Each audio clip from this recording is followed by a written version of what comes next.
하나님의 진리와 사랑을 전하는 하진랑입니다. 인생들이 하나님을 몰라도 살기는 살아갑니다. 인간의 생각, 이성적인 판단, 사고, 과학, 이 모든 것을 가지고 의학, 이것도 겸비해서 나름대로 살아가기는 살아갑니다. 돈도, 권력도, 명예도 쫓아가면서요. 그렇지만 그 모든 것들은 곤고함을 면할 수가 없고 결국은 육신적인 생명은 조만간 끝을 마주보게 되죠. 결국은 싫든지 좋든지 믿든지 말든지 결국은 하나님을 만나는 날이 오게 되는데요. 제가 예전에 그랬습니다. 하나님을 모르고 살 때는 참으로 답답했어요. 인생이 뭔지 몰라서요. 그런데 하나님의 말씀을 배우고 나니까 세상에 대해서 눈을 뜨게 되었습니다. 영계까지도 말이에요. 그래서 천지 만물을 창조하시는 하나님, 천지 만물을 주관하시는 하나님, 하나님의 지혜, 하나님의 법칙을 배우고 나니까 세상 돌아가는 이치와 원리를 알고 나니까 너무너무 사는 것이 답답하지 않고 매 순간 하나님과 함께, 주님과 함께 기쁨으로, 즐거움으로, 보람으로 매 순간 살아가는 모든 순간이 낙으로 살아갈 수 있게 되었습니다.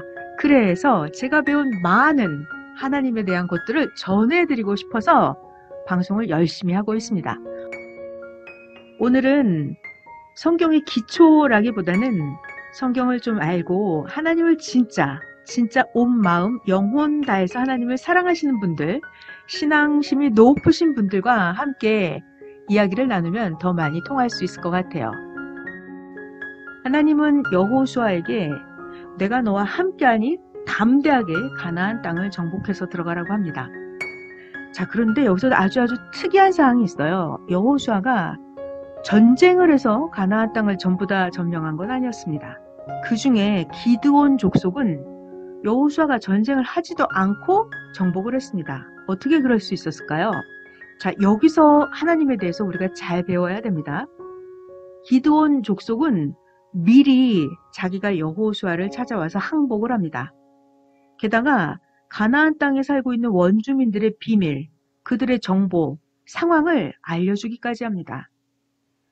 여호수아가 전쟁을 승리하는 데 많은 도움이 됐던 것이죠. 그리고 기드온 족속은 땅만 내어준 것이 아니라 기드온 족속 사람들까지 여호수아에게 와서 굴복하고 수종을 들게 됩니다. 이렇게 잘 깊이 들여다보면 이 모든 것들이 하나님이 하신 일이라는 것입니다. 세상 만사 자세히 들여다보면 천지 만물의 창조자이고 주관자이신 하나님이 끼지 않은 일이 없습니다. 하나님은 창조자이기 때문에 이 천지 만물에 대해서 주식이 분담률이 90%나 되세요.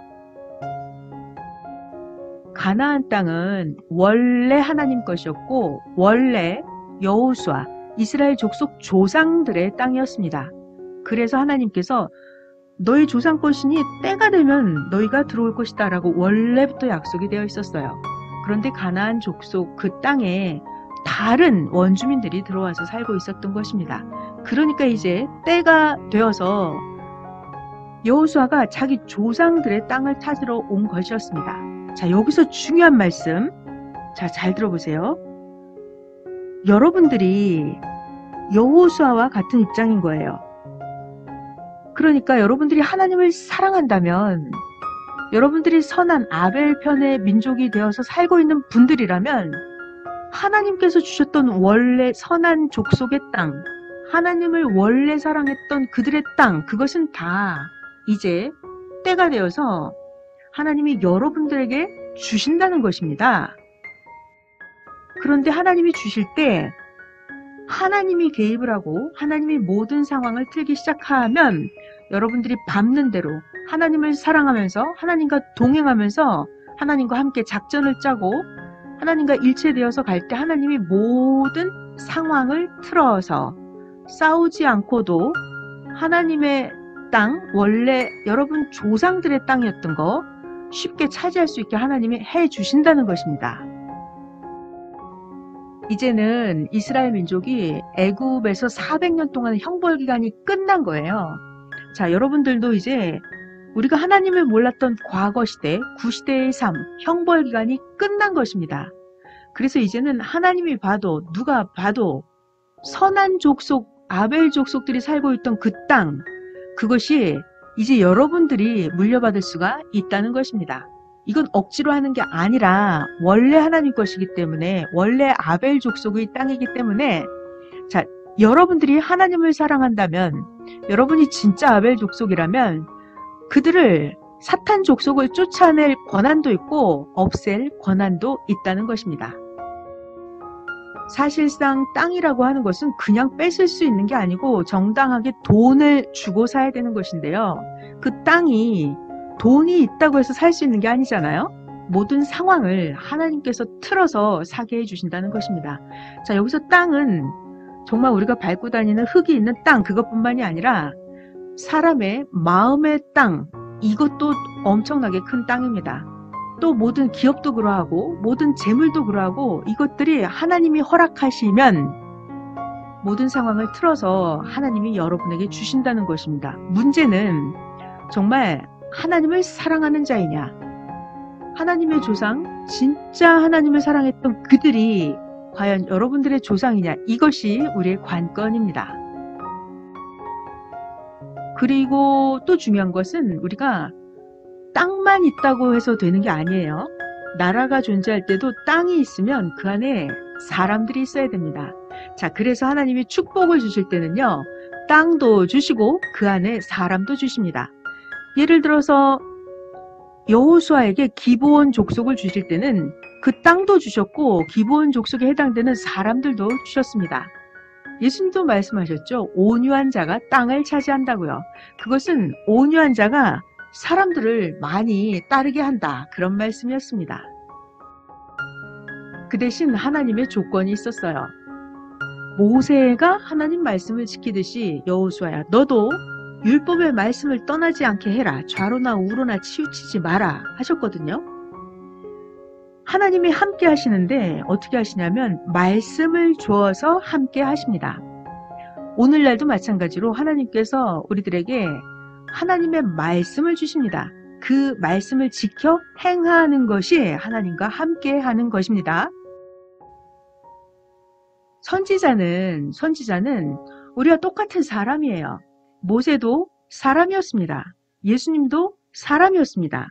선지자가, 메시아가 사람이 아니라면, 만약에 모세가 신이라면, 예수님이 신의 형상으로 나타났다면 우리가 볼 수가 없습니다. 자, 메시아 똑같은 사람인데요. 한 가지 다른 것이 있습니다. 얼굴도 키도 다 똑같아요. 그들도 잠을 자야 됩니다. 화장실 가야 돼요. 예수님은 화장실 안 가실까요? 예수님도 화장실을 가셨습니다. 예수님도 배가 고프면 밥을 드셔야 됐어요. 예수님도 십자가에 매달려 피를 흘리시면 고통스러운 건 똑같았고요. 더 이상 견딜 수 없을 때 육신의 생명이 다할 때 예수님도 육신적인 죽음을 맞이했던 분입니다. 이렇게 모세도 죽음을 맞이했었고요. 성경에 나오는 인물들은 다 똑같이 누구나 사람이었습니다. 그런데 그들이 보통 사람과 다른 것은 딱 한 가지가 있었습니다. 그들의 정신이 달랐고 생각이 달랐고 행동이 달랐습니다. 백성 중에서 왕이 심부름 보낸 자냐 아닌 자는 어떻게 하냐면 옷을 보고는 알 수가 없어요. 그 사람의 얼굴을 보고 알 수는 없습니다. 그 사람이 진짜 왕의 명령의 조서를 가지고 왔느냐, 이것을 보고서 알 수가 있습니다. 이렇게 하나님이 보낸 사명자는, 모세는 십계명을 가지고 왔고요.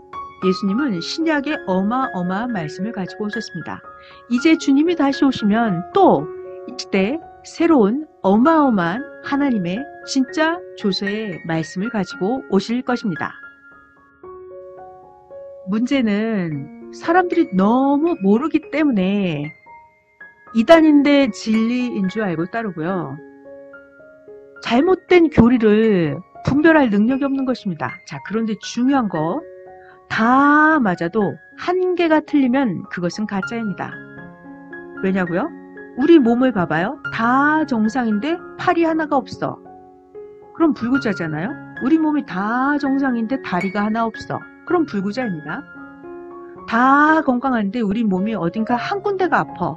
그러면 환자인 것처럼 하나님의 완전한 말씀, 다 맞는 진짜 말씀을 가지고 오실 것입니다. 하늘나라의 비밀, 하나님의 법칙을 아는 비법이 있는데요. 그것은 진짜로 지상세계에 돌아가는 법칙을 잘 보면 하늘나라의 법칙을 알 수가 있습니다. 잘 들어봐요. 어떻게 하면 하나님의 유산을 최고로 물려받을 수 있는지 말이에요. 여호수아를 연구해도 되는데요. 육신세계의 것을 잘 먼저 보기로 해요. 부모님께 땅이 있다.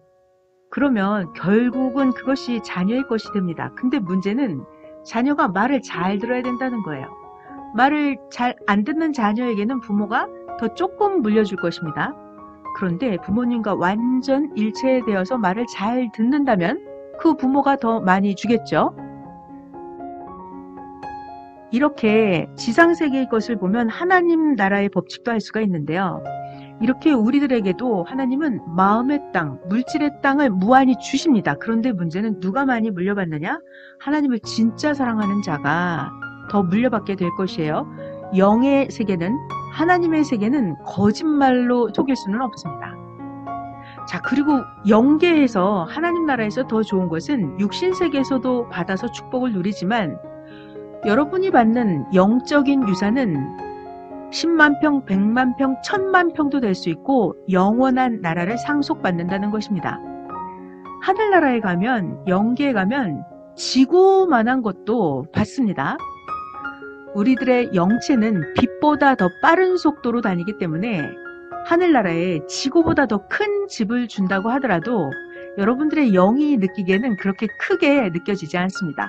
영으로 다니기 때문에 그렇습니다. 그래서 하나님을 사랑한다는 거, 하늘나라를 상속받는다는 거 어마어마하게 큰 건데요. 이런 것들을 물려받으려면 담대해야 됩니다. 사탄의 세계를 벗어나서 요단강을 건너서 하나님이 주시는 땅을, 자기 땅, 세상 땅, 이 모든 것을 다 얻어야 돼요. 하나님이 주실 때, 하나님이 주시는데 그것을 자기가 물려받아야 한다는 것입니다. 천지 만물은 원래 다 하나님 건데 사실상 지구의 땅 한 평도 다 하나님 거잖아요. 하나님이 창조하셨으니까 다 하나님 건데 하나님께서 지분 90%를 갖고 계시고 10%를 하나님을 사랑하는 자들에게 주신 것입니다. 자, 그런데요. 하나님을 더 사랑하면 더 많이 주시겠죠. 애인이 되고 결혼을 한다면 남편 것이 아내 것이 되고 아내 것이 남편 것이 됩니다. 이렇게 하나님을 사랑하면 사랑할수록 하나님이 모든 것을 다 맡기시죠. 자, 그런데 하나님이 10%를 맡기셨는데 자기가 그걸 감당을 못하는 거예요. 하나님을 사랑하지 않아요? 그러면 하나님이 도로 빼앗아갑니다. 그래서 하나님을 사랑하는 자에게 주시죠. 예를 들어 볼게요. 어떤 남자가 예쁜 여자가 있다고 해서 그것으로 100% 기쁠까요? 그거는 기쁨의, 행복의 일부분 하나일 뿐이고요. 진짜 사랑하는 거, 그래야 행복할 텐데요. 돈이 많다고만 해서 기쁜 것도 아니고 가장 큰 기쁨은 하나님을 모시고 사는 낙이 가장 큰 기쁨이라는 거예요. 옷을 멋있게 입었다고 해서, 비싼 옷을 입었다고 해서 그렇게 엄청난 것도 아닙니다. 아무리 비싼 옷을 입었다 해도 누가 알아주는 것도 아니고요. 자, 그렇다면 우리들은 하나님 앞에 하나님을 진실로 사랑하는데 형식과 외식의 옷은 절대로 통하지 않습니다. 의의 옷, 선의 옷, 지혜의 옷을 입어야 되고 명철의 옷을 입어야 되고 하나님의 진짜 진리의 옷을 입어야 우리들의 영도 영원한 세계의 하늘나라를 상속받을 수가 있습니다. 하나님을 사랑해서 하나님과 일체되어서 지상세계의 모든 것과 영원한 세계까지 상속받는 그들이 진짜 위대한 자입니다. 하나님을 진실로 사랑해서 최고 신앙에 도달한다면 지구세상 어떤 대통령보다도 더 잘 살고 있는 거예요. 최고로 1000배, 만배 가치 있는 이상적인 삶을 살고 있는 것입니다. 항상 하나님은 그 시대마다 모세를 보내주셨고 예수님을 보내주셨고 이렇게 하나님은 시대마다 하나님의 사명자를 보내주시는데 그의 말씀을 듣고 주님의 말씀을 듣고 그 말씀을 실천하면서 온전하게 살아가는 삶, 이것이 지구 세상에서 가장 행복한 자의 삶입니다. 그렇게 해서 지상 세계의 하나님의 축복과 영원한 세계의 하나님이 축복해 주시는 거 다 받는다면 세상에 그 어떤 부러울 것도 없는 삶이 되겠습니다. 이 시대 최고 높은 하나님의 진리와 사랑을 전해드린 하진낭이었습니다.